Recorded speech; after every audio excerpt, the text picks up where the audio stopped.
कहानी की शुरुआत होती है आज से कई साल फ्यूचर में और अब अमेरिका के ऊपर एक मीडिया कंपनी राज कर रही है जिसका नाम है नेटवर्क। ज्यादातर लोग गरीब हैं जो कि छोटी मोटी बीमारियों का इलाज तक नहीं करवा सकते, इसलिए नेटवर्क उनका ध्यान भटकाने के लिए कई तरह के गेम शोज करवाता है। सबसे फेमस शो का नाम है द रनिंग मैन। इस शो में प्लेयर्स को 30 दिन तक जिंदा रहना होता है, जबकि बहुत से शिकारी उनकी जान के पीछे पड़े हैं। अगर कोई जीत गया तो उसे $1 बिलियन मिलेंगे, लेकिन आज तक कोई भी इस गेम के आखिर तक नहीं पहुंचा। इसके बाद हम बेन नाम के एक आदमी को देखते हैं जिसकी अभी अभी नौकरी गई है। वो वर्कर्स की एक यूनियन बनाने के सपोर्ट में था, इसीलिए उसका नाम ब्लैकलिस्ट में डाल दिया गया और अब कोई भी उसे काम नहीं देता। उसकी बेटी कैथी बीमार है और बेन को उसकी दवाई के लिए पैसे चाहिए। घर पर उसकी पत्नी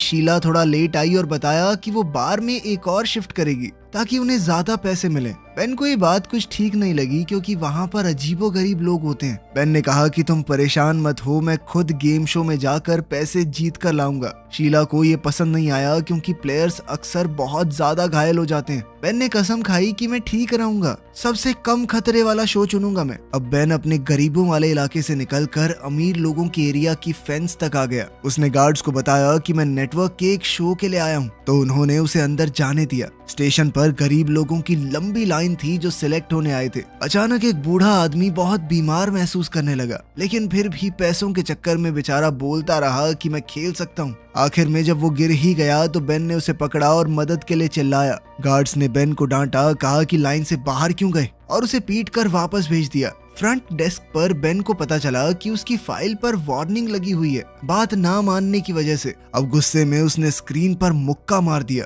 फिर वहां से उसे एक ब्रेसलेट देकर एलिवेटर 6 की तरफ भेज दिया गया। वहां उसकी मुलाकात टिम और जेनी से हुई जो उससे दोस्ती करना चाहते थे। सबको यूनिफॉर्म दी गई और फिजिकल टेस्ट हुए, जैसे सीवर में चढ़ना, भागना। बेन ने इस टेस्ट में टिम की काफी मदद की।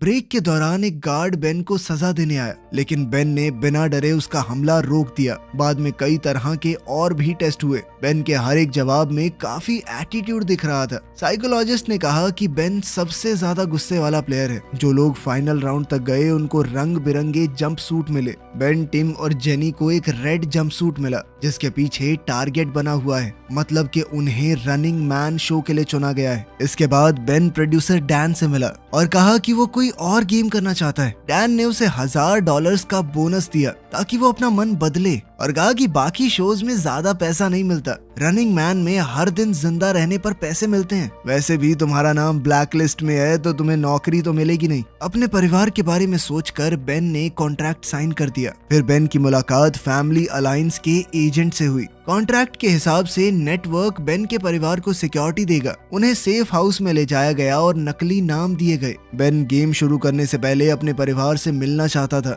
लेकिन उसे सिर्फ एक कॉल की ही परमिशन मिली। बेन ने शीला को कॉल की और कहा कि मैं रनिंग मैन शो कर रहा हूँ, चिंता मत करो, जीत कर आऊंगा। रात को बेन को जबरदस्ती एक लग्जरी रूम में रखा गया। एजेंट उसके लिए शीला का दिया हुआ एक एनवेलोप लेकर आया जिसके अंदर एक फैमिली फोटो और उसकी बेटी कैथी का एक छोटा सा मोजा था, उसकी अच्छी किस्मत के लिए। अगली सुबह बेन को एक रनिंग बैंड दिया गया। इस ब्रेसलेट में उसका बचा हुआ टाइम और कमाया हुआ पैसा दिख रहा था। शो शुरू हुआ और होस्ट बॉबी ने बेन को स्टेज पर बुलाया। बॉबी ने भीड़ के सामने झूठ कह दिया कि बेन पहले डिफेंस सिक्योरिटी में काम करता था और देश के सीक्रेट्स बेचता हुआ पकड़ा गया। स्क्रीन पर एआई से बनाई हुई एक वीडियो भी चलाई गई। बेन ने इस सब के लिए मना किया, लेकिन बॉबी ने उसकी एक न सुनी। बाकी दुनिया को लगता था कि रनिंग मैन क्रिमिनल्स को सजा देने का एक तरीका है। वो ये नहीं जानते थे कि प्लेयर्स बेचारे मजबूर लोग हैं, अपने परिवार के लिए अपनी जान खतरे में डाल रहे हैं। आम लोगों को भी पैसा मिलता है अगर वो प्लेयर्स की लोकेशन बताएं। जब बॉबी ने बेन से उसके आखिरी शब्द पूछे तो बेन ने बॉबी और ऑडियंस दोनों की बेइज्जती की और कहा कि मैं जिंदा रहूंगा और इस बिल्डिंग को जला दूंगा। सभी प्लेयर्स को इंट्रोड्यूस करने के बाद बॉबी ने रूल्स बताए। सबको $1000 का एडवांस मिला और 12 घंटे का हेड स्टार्ट दिया गया, यानी 12 घंटे तक वो जहां जाकर छुपना चाहें छुप सकते हैं। कोई उनका शिकार करने नहीं आएगा। 5 शिकारियों को अगले दिन भेजा जाएगा। सभी प्लेयर्स को रोज कम से कम 10 मिनट का वीडियो रिकॉर्ड करना है और फिर उस टेप को आधी रात से पहले डब्बे में डालना होगा। अगर टेप नहीं डाली तो पैसे बंद हो जाएंगे, लेकिन उनका शिकार चालू रहेगा। फिर तीनों प्लेयर्स को अलग अलग एलिवेटर से एक अंधेरे कमरे में भेजा गया। वहाँ बेन को कैमरा, थोड़े पैसे और नॉर्मल कपड़े मिले। बेन ने कपड़े बदले और बिल्डिंग से बाहर निकल गया। उसने जल्दी से एक टैक्सी ली। ड्राइवर ने उसे पहचान लिया और सेल्फी मांगी। बेन ने जब मना किया तो ड्राइवर गुस्सा हो गया। उसने कहा कि लोगों से अच्छा बर्ताव करो वरना तुम्हारी लोकेशन रिपोर्ट कर देंगे। वैसे भी पैसे मिलते हैं उस चीज के। जल्द ही बेन गाड़ी से उतर गया और भागना शुरू किया। आखिर में बेन एक खाली बिल्डिंग में पहुंचा जहां उसका पुराना दोस्त मॉली रहता था, जो ब्लैक मार्केट के लिए चीजें बनाता है। बेन ने उससे 2 फेक आईडी और एक गन मांगी। मॉली इस बात पर बहुत गुस्सा हुआ क्योंकि बेन अभी गेम का हिस्सा है, लोग उसे ढूंढ रहे हैं। क्यों आए हो मेरे पास? मेरे बिजनेस को खतरे में डालना है क्या? थोड़ी बहसबाजी के बाद और कैथी के बारे में सुनकर मॉली ने मदद कर दी। बेन ने अपना हुलिया बदला और उसी तरह की फेक आईडी ले ली। मॉली ने उसका सामान भी सूटकेस में रखा ताकि वो एक बिजनेसमैन लगे। मॉली ने अपने दोस्त को समझाया कि गरीब इलाकों से दूर रहना, क्योंकि गरीब लोग पैसों के चक्कर में तेरी रिपोर्ट कर देंगे। ऐसी जगह पर जाइयो जहाँ पे ज्यादा लोग हों। मॉली ने यह भी कहा कि अगर इतनी दिक्कत थी तो बता देता, मैं तुझे अपना असिस्टेंट रख लेता, लेकिन अब अगर तुझे जिंदा रहना है तो गेम जीतनी होगी। सुबह बेन ट्रेन स्टेशन गया। हर जगह तीनों प्लेयर्स के पोस्टर्स लगे हुए थे। बेन ने न्यूयॉर्क का टिकट खरीदा और ट्रेन में चढ़ गया। जैसे ही ब्रेसलेट ने अनाउंस किया कि शिकार शुरू हो चुका है तो ट्रेन चल पड़ी। एक बच्चा बेन से बात करने आया। बेन ने उसे धमकाकर भगा दिया, पर बच्चा सिर्फ इतना बताने आया था कि तुम्हारी मूंछ निकल रही है। न्यूयॉर्क में बेन ने एक अच्छा होटल रूम लिया। रिसेप्शनिस्ट ने नोटिस किया कि आईडी फोटो में तो मूंछ है, लेकिन बेन के चेहरे पर नहीं। कमरे में बेन अपने असली रूप में आ गया। दीवार कवर की और अपना सोते हुए वीडियो रिकॉर्ड किया। शाम को उसने अपनी टेप बॉक्स में डाली। आधी रात को ब्रेसलेट ने बताया कि उसका पहले दिन का बोनस मिल गया है। उधर शिकारियों ने मॉली को पकड़कर टॉर्चर किया जब तक उसने फेक आईडी वाला नाम नहीं बताया। अगले दिन शिकारी बेन के कमरे में घुस गए और उसे गोली मार दी, लेकिन उसी वक्त बेन की आंख खुली और उसे समझ आया कि ये बस एक बुरा सपना था। टीवी पर दिखाया गया कि कैमरा टिम को फॉलो कर रहा है। टिम एक दुकान में क्लर्क के साथ फ्लर्ट कर रहा था। जैसे ही वो बाहर निकला, हंटर्स ने उसे आसानी से ढूंढ लिया और सीधा उसके सर पर गोली मारी। इसके बाद बेन ने 3 दिन के लिए और रूम रेंट किया। उसने अपना सारा सामान एक नॉर्मल बैग में डाला और खिड़की से नीचे कचरे के कंटेनर में फेंक दिया। फिर वो बिल्कुल नॉर्मल तरीके से होटल से बाहर निकला, अपना बैग उठाया और बॉस्टन जाने के लिए बस पकड़ ली। बॉस्टन में उसने एक गरीब आदमी से कुछ पुराने कपड़े और हॉस्टल के कमरे की चाबी खरीद ली। बेन चुपके से हॉस्टल के अंदर घुस गया और लिफ्ट में चढ़ गया। उसने ये नहीं देखा कि लिफ्ट के ऊपर आउट ऑफ सर्विस का साइन लगा हुआ था। लिफ्ट बीच में ही अटक गई दूसरे फ्लोर से पहले। बेन को अब जैसे तैसे बाहर निकलकर तीसरे फ्लोर तक पहुंचना पड़ा, जहां उसका कमरा है। कमरे की अलमारी के डब्बे में उसे एक च्युइंगम, सिगरेट और एक ग्रेनेड मिला। उसने अपना वीडियो रिकॉर्ड किया और ब्रेसलेट ने उसे याद दिलाया कि टेप बॉक्स में डालनी है, लेकिन बॉक्स के पास बहुत लोग खड़े थे। बेन नहाने के लिए तैयार हुआ और कॉमन बाथरूम की तरफ गया। बॉक्स के बारे में सोचते हुए अचानक से उसे याद आया कि बाहर खड़े लोगों में से एक चेहरा जाना पहचाना सा है। वो एक शिकारी है और अब सारे शिकारी ऊपर आ रहे हैं। किसी ने बाथरूम का दरवाजा खोल दिया और बेन छुप गया। अब वो शिकारी तीसरे फ्लोर पर पहुंचा और कमरे चेक करने लगा। शिकारी के जाते ही बेन बाथरूम में घुस गया और उसने कोशिश की कि खिड़की से देखे बाहर चल क्या रहा है, लेकिन खिड़की बंद थी। अपने बैग के बिना यहाँ से निकलना मुमकिन नहीं है। बेन ने दीवार से एक लोहे की रॉड खींचकर निकाली और जल्दी से शीशा तोड़ दिया। उसने गम की मदद से शीशे के टुकड़े रॉड पर चिपका दिए। अब कॉरिडोर में बेन शीशे की मदद से शिकारियों की पोजीशन चेक करता हुआ जा रहा था। अब शिकारी उसके कमरे में जाने ही वाले थे, लेकिन बेन चुपके से सीढ़ियों पर चढ़ गया और जोर से चिल्लाया, अरे वो टीवी शो वाला बंदा दूसरे फ्लोर पे भागा है, कोई पकड़ो उसे। और वो खुद नीचे जाने की बजाय ऊपर भागा और छत पर पहुंच गया। वहां से वो चमकते हुए साइन की केबल पकड़कर नीचे उतरने लगा।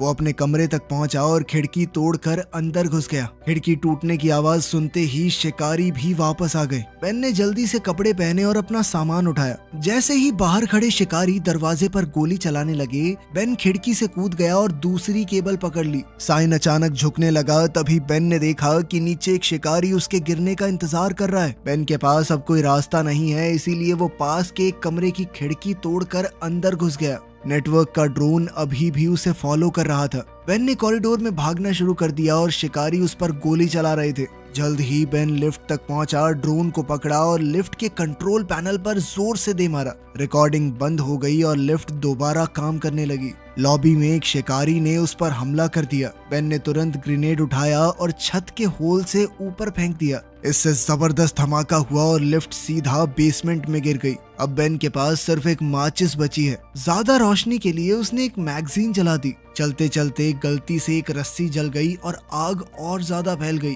अब शिकारी कॉरिडोर में थे, इसलिए बेन ने फर्नीचर खींचकर दरवाजा ब्लॉक कर दिया और चूहों के पीछे सीवर में चला गया। अब शिकारियों ने अंधाधुंध गोलियां चलाई और एक गैस पाइप पर लग गई, जिसके बाद बेसमेंट में जबरदस्त धमाका हुआ। आग टनल में भी आ गई, इसलिए बेन को सीवर के पानी में कूदना पड़ा। पूरी बिल्डिंग ब्लास्ट में उड़ गई। बेन जब सड़क पर निकला तो उसे स्टेसी नाम का लड़का मिला। बेन ने उसे धमकी दी कि अगर किसी को बताया तो तू बचेगा नहीं, पर स्टेसी ने कहा कि मैं तो तुम्हारी मदद करना चाहता हूँ। बेन ने ब्रेसलेट चेक किया तो उसे पता चला कि ब्लास्ट में बहुत सारे लोग मरे हैं, जिस वजह से उसे पैसा भी बहुत सारा मिला है।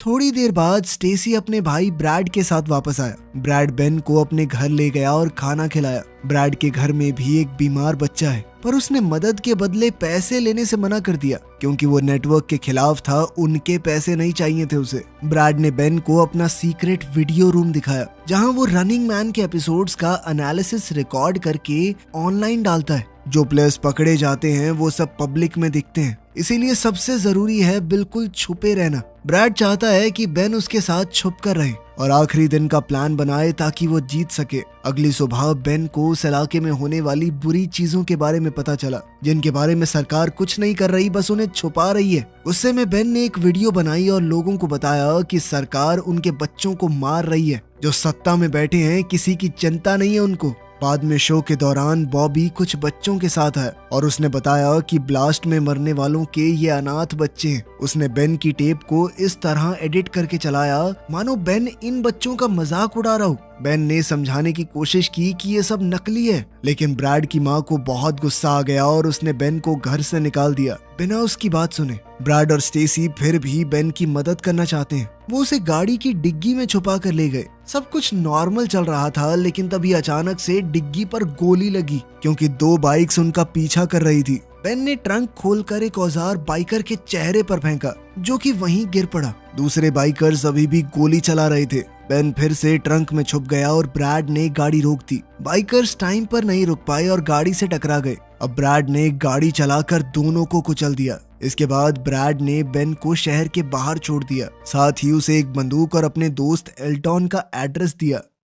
थोड़े ट्रेन के सफर के बाद बेन अब एक और होटल में छुपा है और उसने टीवी पर अपनी नई टेप देखी। उसे पता है कि नेटवर्क वैसे भी सब कुछ एडिट कर देगा, इसीलिए उसने सिर्फ किताब पढ़ते हुए अपनी वीडियो बनाई। बॉबी ने जेनी की टेप भी दिखाई, जिसमें वो क्लब में पार्टी करती हुई दिखाई दी। अपना भेस बदल कर बेन आज की टेप को बॉक्स में डालने गया, लेकिन वहाँ पर मेल मैन खड़ा था जो उस पर शक करने लगा। उसने बेन के चेहरे के पास आकर बात करने के बहाने वीडियो रिकॉर्ड कर लिया। बेन उस पर झपट पड़ा और हमला कर दिया। फिर टेप जल्दी से बक्से में डालकर बेन भाग गया, लेकिन अभी भी एक गाड़ी उसका पीछा कर रही थी। बेन ने जंगल से भागते हुए फेंस पार की और जल्दी से चलती हुई ट्रेन में चढ़ गया। मेलमैन ने गोली चलाई, लेकिन बेन किसी तरह बच गया। कुछ देर बाद हम बेन को एक लंगड़े आदमी का नाटक करते हुए देखते हैं। वो लंगड़ा कर सड़क पर शो देख रहे लोगों के ग्रुप में खड़ा हो गया। उधर जेनी एक कसीनो में पकड़ी गई। वो कार से भागने वाली थी, लेकिन 2 लोगों ने उसकी गाड़ी में आग लगा दी और वो मर गई।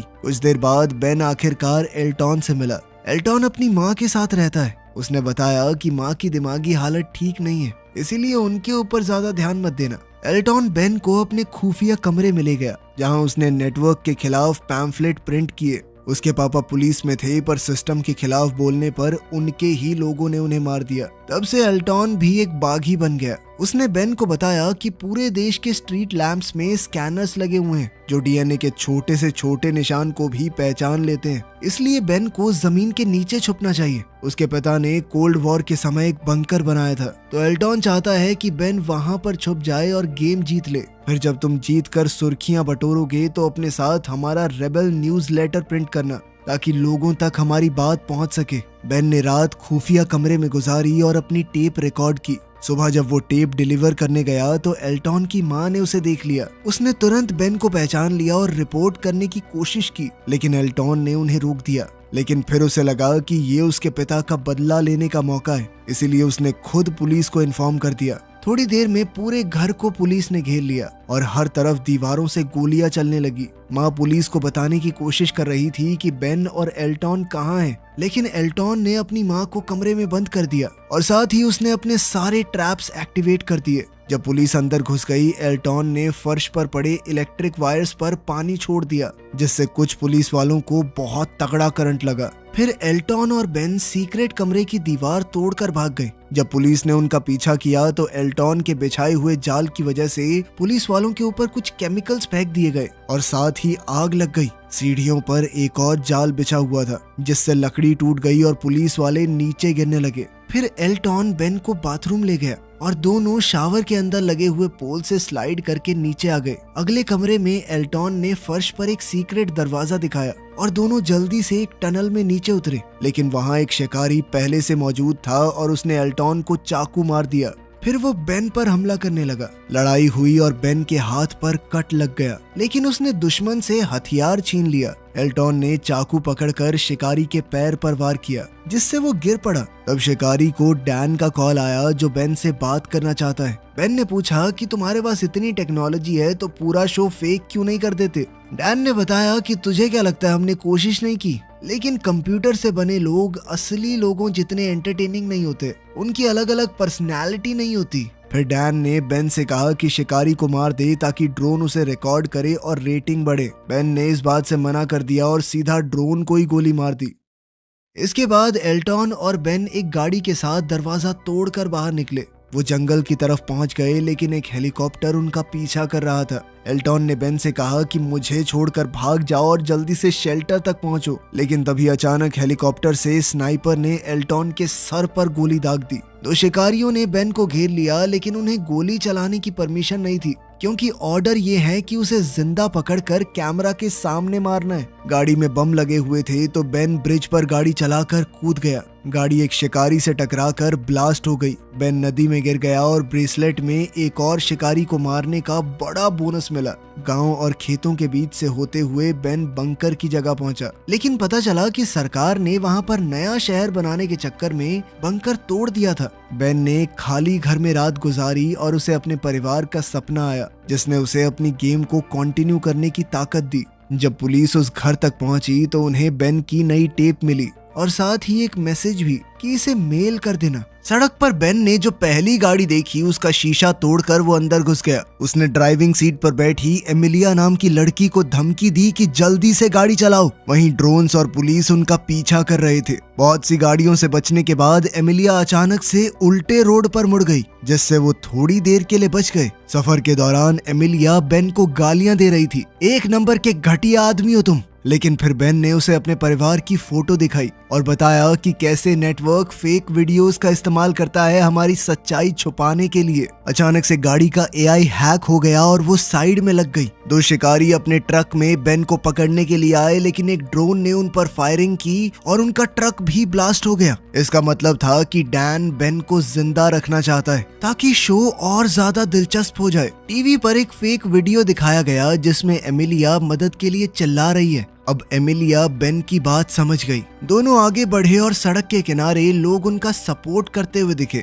आखिर में उन्हें रोड ब्लॉक मिला जहां शिकारी लीडर खड़ा था। बहुत से ड्रोन्स रिकॉर्ड कर रहे थे तो बेन ने ऐसा नाटक किया कि मेरे पास बम है और वो नेशनल टीवी पर सभी सिविलियंस को मार देगा। उसने प्लेन और 2 पैराशूट मांगे और वहीं शिकारी को डील मान लेने का ऑर्डर मिला। एयरपोर्ट पर बेन ने एमिलिया से कहा कि तुम चाहो तो जा सकती हो, लेकिन एमिलिया ने मना कर दिया क्योंकि वो सच देख चुकी है। प्लेन में बेन ने शिकारियों के लीडर से मास्क हटाने को कहा। उसने एक बार को तो मना कर दिया, लेकिन जब डैन ने ऑर्डर दिए तो उसे मास्क हटाना पड़ा और कैमरा ने इवान के चेहरे को रिकॉर्ड किया। बेन समझ गया था कि ये पायलट्स भी आम तो नहीं होंगे, ये भी उसे मारना ही चाहते हैं। उसने कहा कि इस प्लेन को कनाडा ले चलो वरना उड़ा दूंगा इस प्लेन को। फ्लाइट के दौरान बेन ने इवान को बहुत सी बुरी भली चीजें कही कि तुम मासूम लोगों को मारते हो, शर्म नहीं आती तुम्हें। दोनों लड़ने वाले थे तभी एमिलिया बम के डर का ड्रामा करने लगी। तब स्क्रीन पर डैन आया और बताया कि प्लेन स्कैन हो चुका है, कोई बॉम्ब नहीं है, हमें पता है। अब इवान बेन पर गोली चलाने ही वाला था, लेकिन तभी पायलट्स ने उस पर बंदूक तान दी। डैन ने इवान को डांटा क्योंकि वो बेन को एक बढ़िया तरीके से मारना चाहता है। फिर डैन ने अकेले में बेन को एक डील दी, अगर बेन इवान और सभी पायलट्स को मार दे तो वो नया शिकारी बन सकता है और हर साल उसे करोड़ों रुपए मिलेंगे। लेकिन बेन ने मना कर दिया। तब डैन ने उसे एक वीडियो दिखाई जिसमें उसकी पत्नी शीला और बेटी कैथी को शिकारियों ने मार दिया था। ये देखकर बेन पागल सा हो गया। वो चीख पड़ा और गुस्से में लैपटॉप तोड़ दिया। एमिलिया ने अपनी स्क्रीन ऑन की और देखा कि बॉबी बेन के परिवार की क्लिप दिखा रहा है। वो बोल रहा था कि शिकारियों ने उससे चिढ़कर सारे रूल तोड़ दिए, उसके परिवार को मार दिया। अब पूरी ऑडियंस बेन के साथ थी। एक पायलट ने ये समझकर बंदूक उठाई, लेकिन बेन ने पहले ही उसे गोली मार दी और उसे शील्ड की तरह इस्तेमाल किया जब दूसरा पायलट उस पर गोलियां चला रहा था। लड़ाई छिड़ गई और अब बेन पागलों की तरह सबको मारने लगा। इस सब में प्लेन भी थोड़ा आउट ऑफ कंट्रोल हो गया और नीचे गिरने लगा। बहुत कोशिशों के बाद बेन ने बंदूक वापस ली और शिकारी के सर में गोली दाग दी। नेटवर्क वालों ने प्लेन का कंट्रोल भी अपने हाथ में ले लिया और वो फिर से सीधा उड़ने लगा। बाद में बेन ने इवान को ढूंढा जो एक हैच में छुपा हुआ था। उसने भी अचानक से हमला बोल दिया। दोबारा लड़ाई छिड़ गई। बेन ने गुस्से में इवान का सर एक शीशे पर दे मारा। इवान ने टूटे हुए शीशे का टुकड़ा लेकर बेन के पेट में मार दिया और बताया कि मैं भी पहले एक प्लेयर था, 29 दिन तक जिंदा रहा था, इसीलिए नेटवर्क ने मुझे डील दी कि शिकारी बन जाऊं। इवान ने बताया कि नेटवर्क जरूरत पड़ने पर तुम्हारे परिवार को टॉर्चर तक कर सकता है और जो भी फुटेज तुमने देखी है मुझे नहीं पता, वो सब नकली होगी। अब तक समझे नहीं हो क्या? अब इवान बेन को गोली मारने ही वाला था, तभी प्लेन अचानक से मुड़ गया, जिस वजह से गोली एक खिड़की में जा लगी और अब प्लेन तेजी से नीचे गिरने लगा। इवान ने फिर बेन को मारने की कोशिश की, लेकिन बेन समझ गया कि उसने पैराशूट चुरा लिया है। बेन ने हैंडल खींचा और पैराशूट खिड़की में अटक गया। इसी मौके का फायदा उठाकर बेन ने चाकू से इवान को मार दिया। इसके बाद बेन ने एमिलिया को एलियट का रिबेल न्यूज़लेटर से भरा हुआ बैग दिया और दरवाजा खोलकर उसे पैराशूट के साथ बाहर भेज दिया। ड्रोन ने एमिलिया का पीछा किया तो उसने ड्रोन को गाली दी और न्यूज़लेटर हवा में छोड़ दिए। टीवी पर डैन ने अनाउंस किया कि बेन नया शिकारी बन गया है। बेन ने कैमरा से बात की और ऑडियंस को बताया कि नेटवर्क सोसाइटी को कंट्रोल करता है, इसलिए असली जवाब ये होगा कि लोग देखना ही बंद कर दें और पावर में बैठे लोगों के खिलाफ लड़ाई छेड़ दो। तभी नेटवर्क ने सिग्नल काट दिया और डैन ने तुरंत एडिटिंग की जिसमें ऐसा लग रहा था कि बेन जानबूझकर प्लेन को लोगों के ऊपर गिराने वाला है। ऑडियंस ने देखा कि प्लेन स्टेशन के पास आया और अचानक आसमान में ब्लास्ट हो गया। कुछ समय बाद ब्रैड ने एपिसोड का एनालिसिस किया और बताया कि कहानी में बहुत सी गलतियां हैं, इसलिए जो दिखाया गया है वो सच नहीं होगा। लोग गुस्सा हो गए और प्लेन का ब्लैक बॉक्स निकाला, जिससे असली वीडियो ऑनलाइन लीक हो गई। बेन की स्पीच और एलियट के न्यूज़लेटर की वजह से सोसाइटी ने रेवोल्यूशन को सपोर्ट किया और अब लोग नेटवर्क के पीछे पड़ गए। ब्रैड ने ये भी देखा कि प्लेन में ऑटो इजेक्ट सीट मिसिंग है, इसीलिए हो सकता है कि बेन अभी भी जिंदा हो। तभी हम मार्केट में शीला और कैथी को देखते हैं जो बिल्कुल ठीक हैं और थोड़ा सामान खरीद रही हैं। बेन के कमाए पैसों से उनकी जिंदगी आरामदायक चल रही थी। बाहर निकलते ही दोनों चौंक गए जब बेन बाहर उनका इंतजार कर रहा था। उधर टीवी स्टेशन पर होस्ट बॉबी गुस्से भरी भीड़ से डर गया और उसने नौकरी छोड़ दी। डैन स्टेज पर गया तो लोगों ने उस पर बम फेंकने शुरू कर दिए। रेबेल्स ने बिल्डिंग पर कब्जा कर दिया और हर जगह तोड़ फोड़ होने लगी। प्रोड्यूसर डैन ने भागने की कोशिश की, लेकिन एक केबल में उलझकर गिर गया। आग के बीच से बेन बाहर आया और डैन के सीधा सर में गोली मारी, इस पूरे करप्ट सिस्टम को खत्म करने के लिए। वीडियो पसंद आई तो लाइक कर देना, चैनल को सब्सक्राइब कर लेना। मिलते हैं अगली वीडियो में।